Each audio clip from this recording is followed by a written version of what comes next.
Bienvenue à l'émission Crois-tu? Chers amis, vous allez être encore une fois témoins d'une vie transformée par l'Évangile, par la puissance de Dieu. Un être humain qui se confie en Dieu a une vie bouleversée. Et aujourd'hui, celle qui va nous en parler, c'est Madame Gisèle Gagnon. Madame Gisèle, bienvenue à l'émission Crois-tu? Bonjour. Alors, on veut entendre parler de votre enfance. Vous êtes née à quel endroit, Gisèle? Moi, je suis née à Saint-Hilarion, dans le comté de Charlevoix, une petite paroisse. Et puis, je suis née d'une famille de 12. Je suis la deuxième de la famille. Et puis, j'ai vécu jusqu'à l'âge de 16 ans dans, dans ma petite paroisse. Après ça, on a vécu à Baie-Saint-Paul, dans Charlevoix, la belle ville de Baie-Saint-Paul. Et puis, je me suis mariée. Et puis, on a habité à Québec depuis. Ça fait 57 ans. Que vous êtes à Québec. Oui. C'est pas Alors, si... vous êtes marié, il y a certainement des enfants ou issus de Oui, cette famille. Oui. j'ai eu 4 enfants et puis j'ai 5 arrière-petits-enfants, cinq petits-enfants, puis 5 arrière-petits-enfants. Mais ça nous fait compter ça, hein, plus que sur le bout des Oui, doigts. Oui. mais oui, c'est vrai. J'ai une grande famille maintenant, bien contente.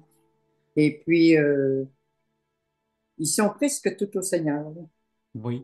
Et Donc, c'était quoi votre enfance? C'était quoi l'éducation que vous aviez? moi, j'étais catholique. Et puis, on a été élevés catholiques euh, dans les principes de la religion. Et puis, on allait à la messe le dimanche. Et puis, moi, j'étais assez pieuse. J'étais fidèle au Seigneur, malgré que je ne le connaissais pas, là. J'essayais d'être le plus fidèle possible. Et puis, je regardais, vous savez, dans les églises, il y a un gros crucifix là, Hmm. énorme, puis avec un Jésus dessus. Puis moi, je me disais, j'aimerais donc connaître celui qui est vrai, en place de ça. Hmm. Puis, ça restait tout le temps ma question, de connaître celui-là. De Et connaître Jésus le vrai. le vrai, oui, je voulais le connaître. Et puis, je me posais beaucoup de questions, mais je n'avais pas de réponse. Je pensais que la religion, c'était ça qui nous amenait au ciel. Hmm. D'après moi, c'était pas bien la bonne route. Mais c'est tout un désir pour une jeune fille, en plus de, bon, de regarder des icônes ou des représentations, des images. Vous auriez voulu le voir en vrai. J'aurais voulu le voir en vrai parce que j'avais du soif de la parole de Dieu, puis je trouvais que dans l'Église, il en disait pas assez. Hmm. Même à l'école, on n'apprenait pas assez. Ils nous en parlait un petit peu, quelques histoires, mais c'était pas des histoires, c'était toujours pratiquement les mêmes histoires, là. Puis on tournait toujours autour de ça, puis dans le catéchisme, tout ça. On apprenait les choses catholiques, quoi. Fait que c'était comme tourner en rond, vous auriez voulu que ça aille un peu plus loin. Oui, je voulais, moi, connaître plus que ça. Hmm. Et puis, ça restait toujours dans mon cœur d'être, de connaître vraiment le vrai Dieu. Puis, des fois, je priais le soir, puis je disais, m'excuse, là, mon Dieu, là, mais j'aurais voulu, je veux pas passer par d'autres. Je veux passer direct à toi. Je veux te parler à toi. Puis, je parlais à lui.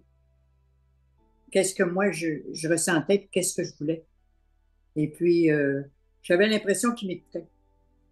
C'était vraiment différent du bagage que vous receviez autour de vous, votre entourage, aussi bien de la famille que des représentants de la religion, qui, vous, c'était uniquement passer directement à Dieu, sans intermédiaire, là.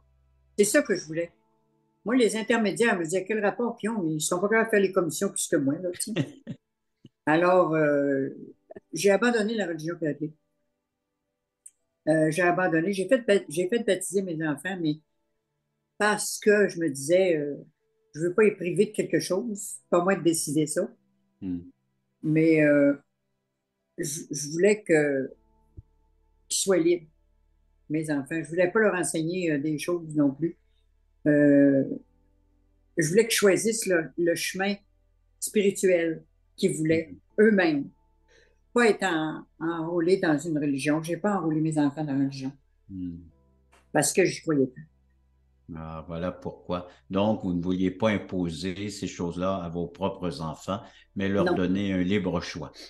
non, mais je trouvais qu'il y avait beaucoup d'hypocrisie dans ça. Ah oui. Il n'y avait pas de sincérité. Euh, je regardais le curé, la dernière fois que je suis allée à la messe, là, le curé, il a dit sa messe dans 7 minutes. Je ne sais pas si c'était à Dieu, une affaire de même. Moi, je Madame Gisèle, c'était vraiment à haute vitesse, hein. C'était faire une messe en 7 minutes, là, alors que comparativement à tellement 45 minutes, qu'il avait sorti à quelque part. oui. Il était pressé à avoir une sortie. À Gisèle, on prend une courte pause. On va prendre une courte pause. Donc, en résumé, vous, les systèmes qui étaient là, établis ou qui étaient enseignés, vous, c'était, hey, on peut-tu avoir une ligne directe, là, puis parler directement à Dieu, puis s'arranger avec lui. Après la pause, on aimerait entendre la suite de votre témoignage.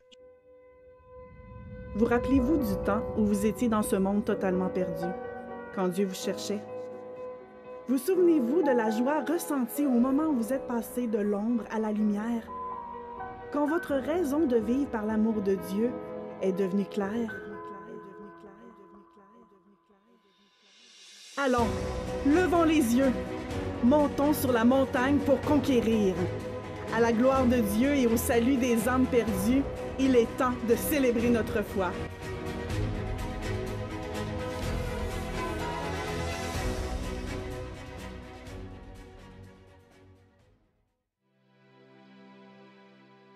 Gisèle, donc vous êtes enseignée, on t'enseigne que la religion est là, il faut que tu la pratiques si tu veux apprendre qui est Dieu. Et puis il y a toutes sortes d'intermédiaires, de façons de faire, mais toi, ton cœur désire entrer directement en contact avec Dieu. Y a-t-il une façon de faire? Y a-t-il une possibilité d'être avec Dieu directement, là, en ligne droite, là? Moi, oui, je Oui. pense. T'as Et puis, trouvé? moi, j'ai été sauvée en 1980. Je m'explique. Euh, je commençais à. Moi, j'ai eu une grosse épreuve dans ma vie. J'ai fait une très grosse dépression nerveuse. J'ai perdu le goût de vivre. Hmm. Ça, c'est pas drôle, perdre le goût de vivre. J'avais pas d'espoir d'en sortir. Alors, j'ai été 2 mois à l'hôpital. Et mon mari, pendant que j'étais à l'hôpital, il m'a fait connaître quelqu'un. Et puis, qui avait rencontré, lui, puis qu'on lui disait, il s'était informé de moi, puis on lui avait dit qu'il y avait quelqu'un qui pourrait m'aider à sortir de cette dépression. Alors, il m'a emmené là, je ne croyais pas bien, bien. Mais je suis allée voir le monsieur et puis on a parlé ensemble. Puis, ce monsieur-là, il m'a guéri de ma dépression. Hmm. 15 jours après, j'étais chez nous. J'ai sorti de l'hôpital avec aucun médicament. Puis, j'ai commencé à cheminer tranquillement pour vite. J'ai Est-ce lu qu'on des livres. peut, on peut savoir un peu comment il vous a guéri ou c'était quoi? On procédait comment? Moi, j'avais beaucoup de souffrance dans mon corps. Énormément. Parce que la dépression cause la souffrance physique, pas seulement de la souffrance morale. C'est intolérable. Alors lui, il faisait juste passer ses mains chaque bord de moi, il ne me touchait même pas. Puis je sentais la douleur. Une énergie, Je ne sais pas, la douleur me sortait par les mains, mais bien. par les pieds. Hmm. Il m'enlevait de la douleur. Et puis il a dit, dans 15 jours, tu vas être chez vous. Il dit, crois-tu que je peux te guérir? J'ai dit non. Mais il Et m'a guéri. pourtant, vous l'étiez, il vous a guéri. Mais j'avais encore un cheminement à faire parce que physiquement, j'étais pas fort. Alors, au bout de 15 jours, j'ai sorti de là et puis je me suis rendue chez moi. J'ai commencé à faire un petit ménage chez nous, puis prendre en main mes petites affaires. J'avais de l'aide du CLSC aussi pour mes enfants, puis une femme de ménage et puis tout ça. J'étais bien soutenue. Mais à un moment donné, je leur ai dit que je marcherais tout seul, que je Hmm. ferais mes efforts seul, que je ne veux pas de béquille. Alors, j'ai commencé à cheminer, puis à chaque jour, je vérifiais si j'avançais, si je progressais, puis je progressais. Puis je changeais mes pensées, je surveillais mes pensées pour avoir des pensées positives. À chaque pensée négative, j'opposais une pensée positive. Et puis, c'était comme ça que je combattais. Il ne fallait pas que je laisse le négatif embarquer Hmm. sur mes pensées. Alors, j'ai lu, par exemple, la puissance subconsciente. Oui. Ça m'a aidé à comprendre beaucoup de choses. Et puis, j'ai lu le livre de Norman Peale, qui était Votre pensée plutôt. Alors, sur la pensée, j'en ai appris beaucoup. Qu'il faut surveiller nos pensées. Ils peuvent nous jouer des méchants tours. Alors, je surveillais mes pensées. Puis après que j'ai lu ça, parce que moi, j'avais lu beaucoup de livres avant, en parapsychologie, la réincarnation, toutes ces affaires-là. Puis j'ai mis ça de côté, puis j'ai pris, je me suis dit non, je ne sais pas mon choix, ça. La réincarnation, moi, là, cette vie-là, j'en ai assez d'une. J'en veux pas deux. C'est une vie à vivre, là. Oui, je suis assez pénible, celle-là, là, ça va faire. Alors, j'ai rejeté ça. Puis j'ai commencé à me chercher un Nouveau Testament. Mais ma fille est arrivée de l'école, puis avait eu, à l'occasion de la confirmation, avait eu la bonne nouvelle d'aujourd'hui. Un Nouveau Testament. C'était le Nouveau Testament. Alors j'ai dit, elle a dit, maman, moi, elle dit, je lis pas ça, j'ai pas le temps. Toi, tu lis beaucoup, alors je te le donne. Ah, ben, j'ai dit merci. Si c'est bon pour toi, je te le dirai. Alors, j'ai commencé à lire la vie de Jésus. Mais je lisais tout le temps dans les évangiles la vie de Jésus. Et puis, il m'impressionnait énormément dans sa conduite. Il aimait les gens, c'était extraordinaire tout ce qu'il faisait, les miracles, faire entendre les sourds, faire voir les aveugles, faire guérir un paralytique, ressusciter des morts. Je trouvais que sa personnalité était vraiment spéciale. Puis il m'attirait beaucoup, puis j'y posais des questions. Puis je disais, ben, si tu me disais quoi faire pour aller au ciel, qu'est-ce qu'il faut que je fasse?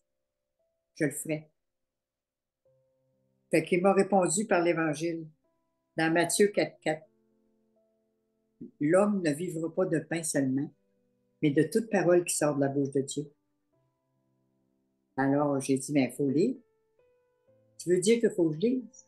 Ben, OK, je vais lire. J'ai continué mes lectures tout le temps. Et puis, à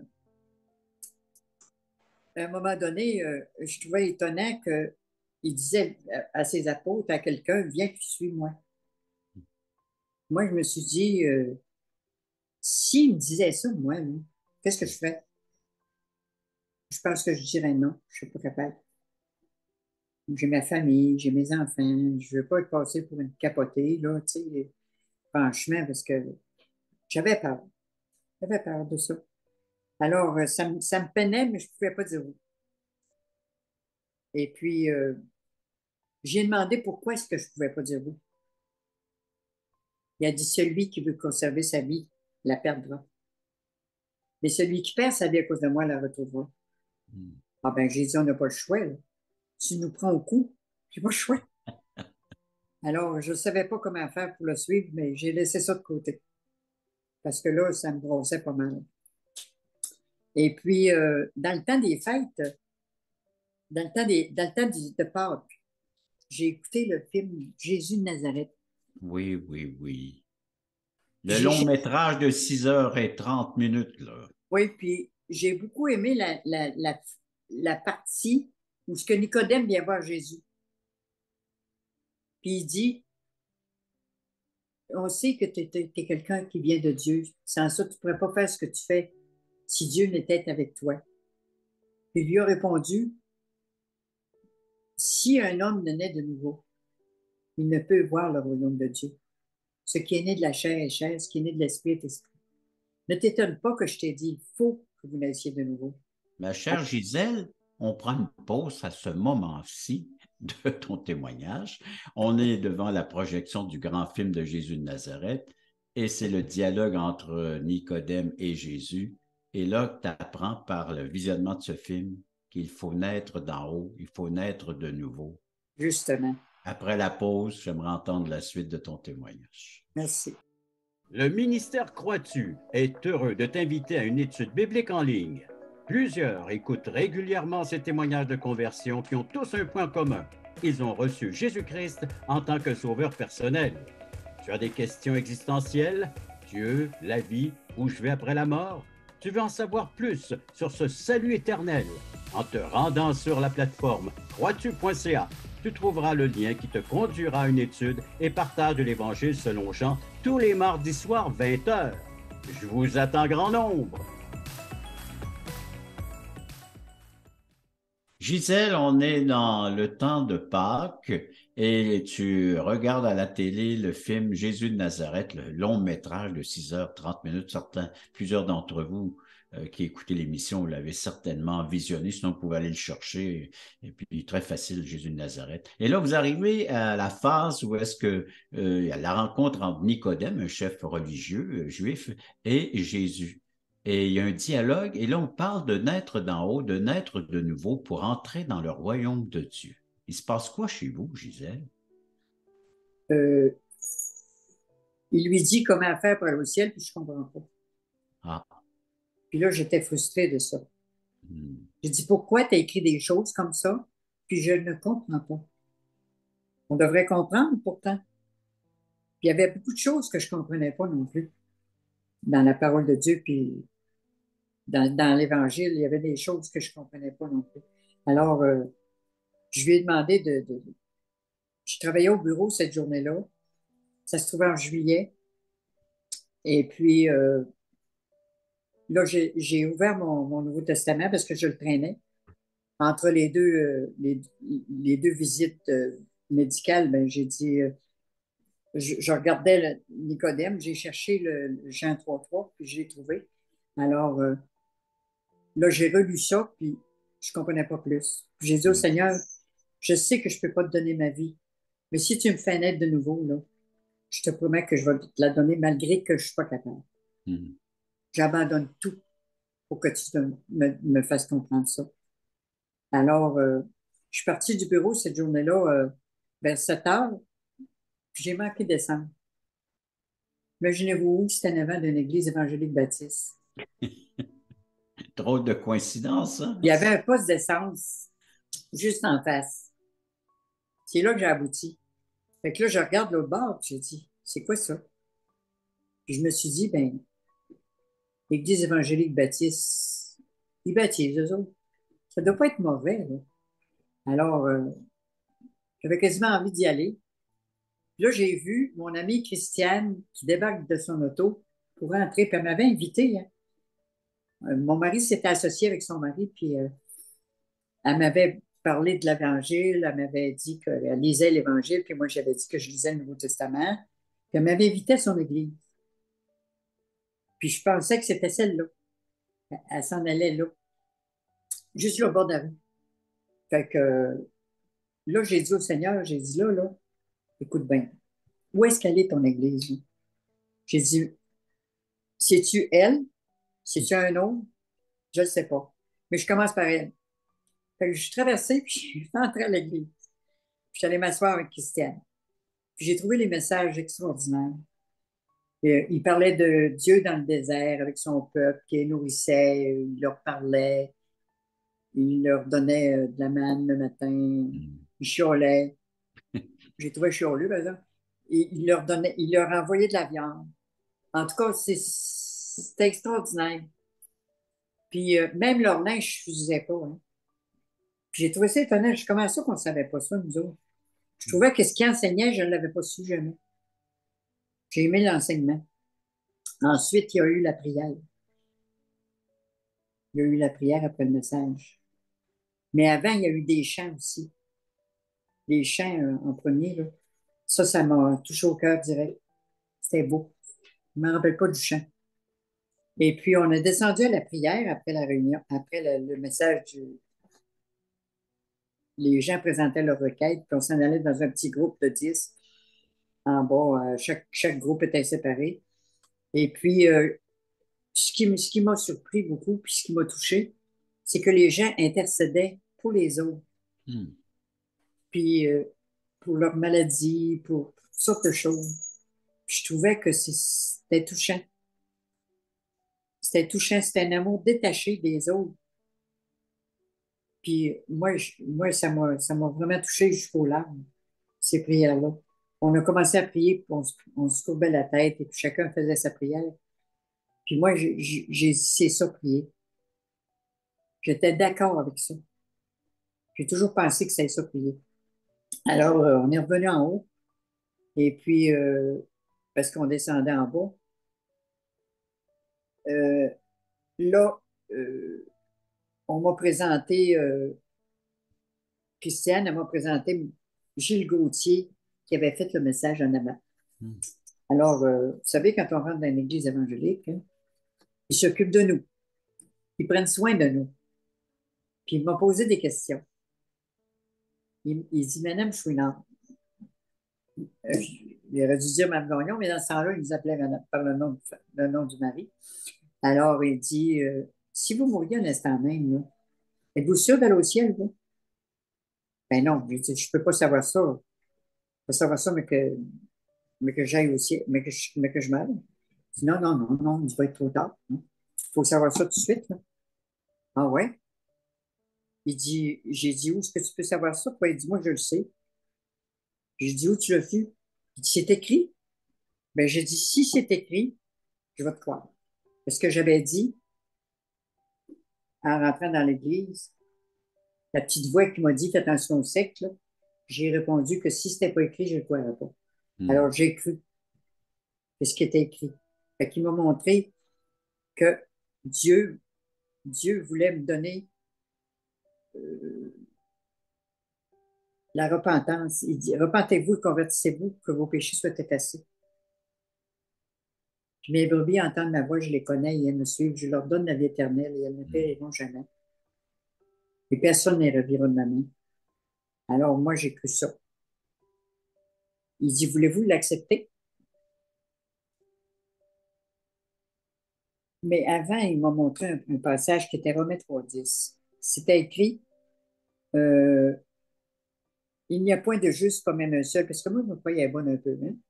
Je lisais la Bible, puis j'étais une bonne mère de famille, puis toutes mes œuvres étaient là. En tout cas, je comptais là-dessus un peu pour que Dieu Oui. ait un petit peu de compassion pour moi. Mais j'ai descendu d'une coupe d'étage parce que je me suis vu pécheur. Bon. Il fallait que je me voie pécheur comme ça parce que je ne pensais pas que j'étais pécheur comme ça.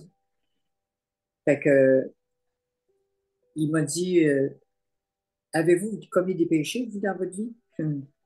Ben oui, j'ai commis des péchés certains, là. Fait que, il dit, Dieu veut vous pardonner ce soir tous vos péchés. Et c'est là que vous avez été pardonné de vos péchés en faisant cette Et là prière que de j'ai demandé au Seigneur, repentance. il dit, voulez-vous y demander? J'ai dit oui. Mm. Je me suis mis à genoux, j'ai demandé. J'ai dit au Seigneur, pardonne mes péchés, Mm. puis donne-moi la vie éternelle comme tu le promets dans ta parole. Puis je veux t'appartenir. Et puis, Amen. vous avez été Là, il m'a demandé exaucé. si je voulais le remercier. J'ai dit, c'est un peu de bonheur, mais en tout cas, il m'a remercié pareil, hein. Oui. J'ai remercié Dieu. Et puis, je me suis relevé de là. Il était 11 heures du soir, puis j'étais rentré là à Oui. 7 heures. J'avais eu comme une bulle là, autour de moi. Je n'ai pas eu Oui. connaissance Oui. du temps. Oui. Ça s'est passé si vite. Oui. Mais Dieu m'avait donné rendez-vous. Ah, Gisèle, on s'arrête là pour une très courte pause. Et après, bien, tu nous donneras la La conclusion. conclusion de ton témoignage et de l'émission par le fameux. Le voici, ce merveilleux cadeau. Nous vous offrons un livret d'environ 20 pages qui a comme titre Passeport pour le ciel. Très bien illustré. Un enfant le pourrait saisir, comprendre la portée du message. Nous vous l'offrons tout à fait gratuitement, sans aucun déplacement de votre part. Vous pouvez nous appeler, vous pouvez aller sur notre site croixtu.ca, faire des demandes, mais il sera livré à la maison, chez vous. Alors donc, juste en faire la demande, il sera livré gratuitement à la grandeur du Québec, grandeur du Canada, à tous ceux qui voudront le recevoir, qui va vous expliquer comment avoir un passeport pour entrer au ciel, et cela pour l'éternité. Gisèle, donc tu reconnais que tu es une pécheresse, tu es perdue, tu as besoin que quelqu'un intervienne dans ta vie, tu fais appel au Seigneur Jésus, tu fais une prière là dans cette église où tu entrais pour la première fois, on t'explique un peu les grandes lignes du salut, de la délivrance que Dieu accorde à un pécheur. Et là, tu retournes sur le chemin à la maison. Oui, dans mon auto, j'ai réalisé que j'allais en enfer. Ah oui. Assez que j'ai pleuré tout le long de mon retour, mais avec aussi une grande joie. J'ai pleuré de joie. Puis rendu chez nous, là, j'aurais voulu crier ça à tout le monde. Puis je voulais que tout le monde sache ça. Et puis j'ai lu mon Nouveau Testament toute la nuit. Mm. Et puis j'ai réalisé que ma famille était perdue. Mes enfants étaient perdus. Et puis je pensais à tout ça, puis j'étais triste d'un côté. Puis je me dis, comment je vais leur dire ça? Mm. Et puis j'ai eu l'occasion de le dire. Ma soeur m'a demandé pour être la marraine de sa petite fille. Puis j'ai dit, je peux pas. J'ai expliqué pourquoi. Et puis, ça a été ma première tribulation. J'étais j'étais pas fine parce que j'avais refusé d'être marraine. Ouais, Mais je pouvais pas croire à ce baptême-là parce que je l'étais baptisée ou je n'étais pas sauvée. ouais. Alors, ça sauve pas le baptême. C'est pas toujours compris l'Évangile, hein, la bonne nouvelle, puis ceux qui veulent apporter cette bonne nouvelle aux autres, dire comment faire pour aller au ciel, il y a un seul chemin. Vous cherchez toute jeune le chemin direct vers Dieu. Là, tu l'as trouvé, Gisèle. Puis là, tu aimerais le partager au plus grand nombre de personnes possible. Oui, Et puis oui, les gens, oui. ils saisissent pas, ils comprennent pas. Comme toi, tu comprenais pas, mais un jour, par la parole de Dieu, on te l'a expliqué. Et tu as pu t'adresser à Dieu personnellement et avoir cette assurance maintenant d'avoir une place au ciel, non basée sur la religion ou sur tes propres œuvres, mais Non, sur l'œuvre de Jésus-Christ accomplie à la croix une fois pour toutes. seulement son œuvre. Hmm. Hey Gisèle, merci beaucoup de ta participation à l'émission. J'aimerais inviter nos téléspectateurs à écouter sur le croatu.ca, notre site, les témoignages comme celui que vous venez d'entendre de Gisèle à 9h30 les samedis matins et à 7h les mardis soirs aux 19h. Il y a des études bibliques qui sont apportées sur le même site à croatu.ca. Littérature gratuite, numéro de téléphone, vous pouvez le composer en tout temps. Il y a des gens qui vont vous répondre. Vous avez des commentaires ou des demandes à faire, des requêtes de prière, comme ce fut le cas pour Gisèle.